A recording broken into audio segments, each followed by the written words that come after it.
The air hung heavy in the room. A large screen dominated the wall, displaying grainy images of a compound. Men in suits sat around a table, their faces grim. The president was being briefed on a hostage situation. A high-value target was being held by terrorists. Time was running out. I stood silently in the corner, my heart pounding. My team, SEAL Team 6, had been selected for the rescue mission.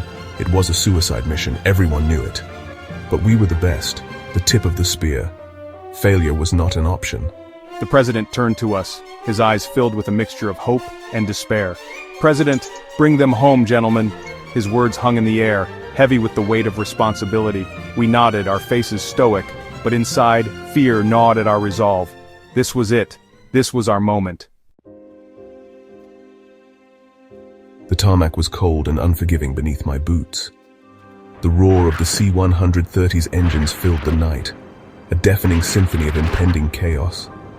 We checked our gear one last time, the familiar weight a comfort in the face of uncertainty.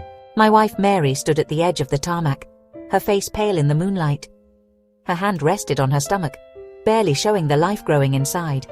Our child, a child I might never meet.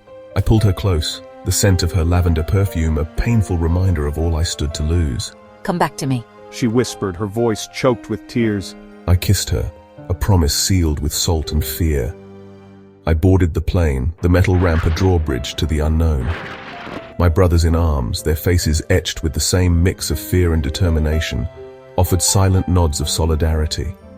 We were in this together, united against a common enemy. And as the plane roared into the night sky, I knew that some of us wouldn't be coming back. The wind screamed past me, whipping at my face as we plummeted towards the earth.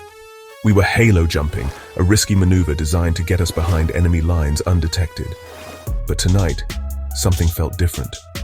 A chill ran down my spine, a primal instinct screaming danger. Suddenly, a blinding flash illuminated the night sky.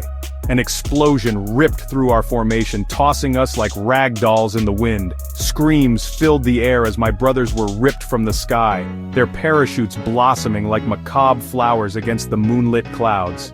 We were discovered, ambushed.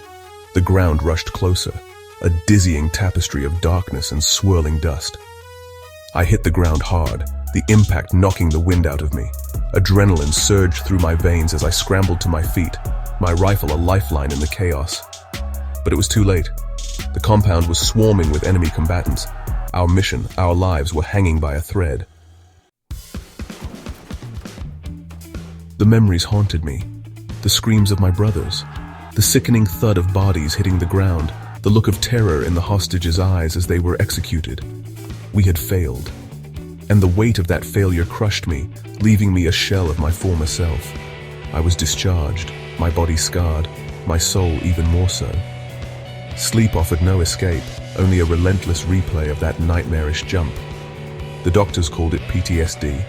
I called it a life sentence. One night, as I lay awake, tormented by guilt and grief, an idea struck me. What if there was a safer way to deploy from high altitudes? A way to protect our soldiers from the horrors of that night?